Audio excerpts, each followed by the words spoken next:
నేను అడుగుతున్నా నిన్ను, నువ్వు ఎక్సైజ్ టెండర్ పిలిచిన తర్వాత, నువ్వు టెండర్ షాప్స్ అన్నీ అయిపోయిన తర్వాత 10 రూపాయలు ప్రతి ఒక్క బాటిల్ మీద నువ్వు పెంచి అమ్ముకోమని చెప్పి కమిషన్ పెంచినావే, నీకు ఎన్ని ముడుపులు అందంది ఈ రకమైనటువంటి జీవో ఇచ్చినావు?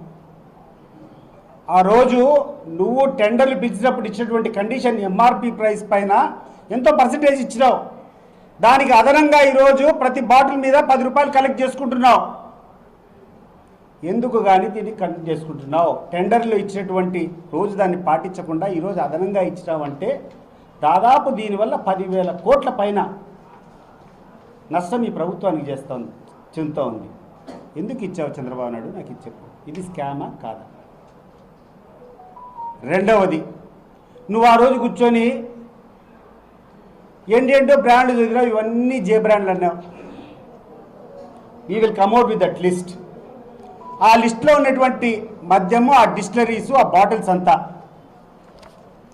నువ్వు ఆరోపించినటువంటి కథలన్నీ, ఇవన్నీ ఈ బ్రాండ్లన్నీ జగన్మోహన్ రెడ్డి గారి టైంలో ఇవన్నీ లిక్కర్స్ అన్నీ ఇవన్నీ వచ్చినాయి, షాప్లో ఉన్నాయి. నువ్వు జే బ్రాండ్లు అన్నావు. ఎవరి హయాంలో వాళ్ళకు లైసెన్స్ ఇచ్చారు?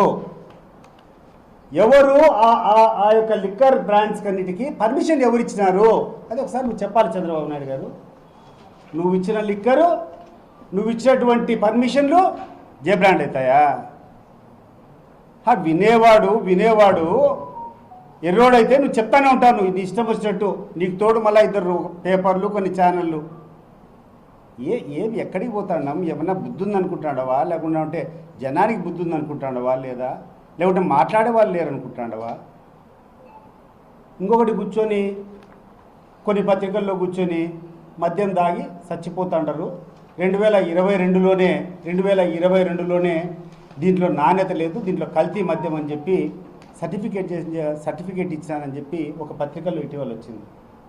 నేను అడుగుతా, సిగ్గుందేమయ్యా మీకు పత్రికల్లో ఉండి? దాని మీద క్లియర్గా 2022లోనే నువ్వు ఇచ్చినటువంటి వార్త ఇది తప్పు, మేము ఇటువంటి సర్టిఫై చేయలేదని చెప్పి నువ్వైతే ఎవరైతే ఆ చెన్నైలో ఉన్నటువంటి సర్టిఫైయింగ్ ఏజెన్సీ ఉందో వాళ్ళే ఓపెన్గా వచ్చి చెప్పినారు. నీకు కావాలన్న ప్రూఫ్స్ అంతా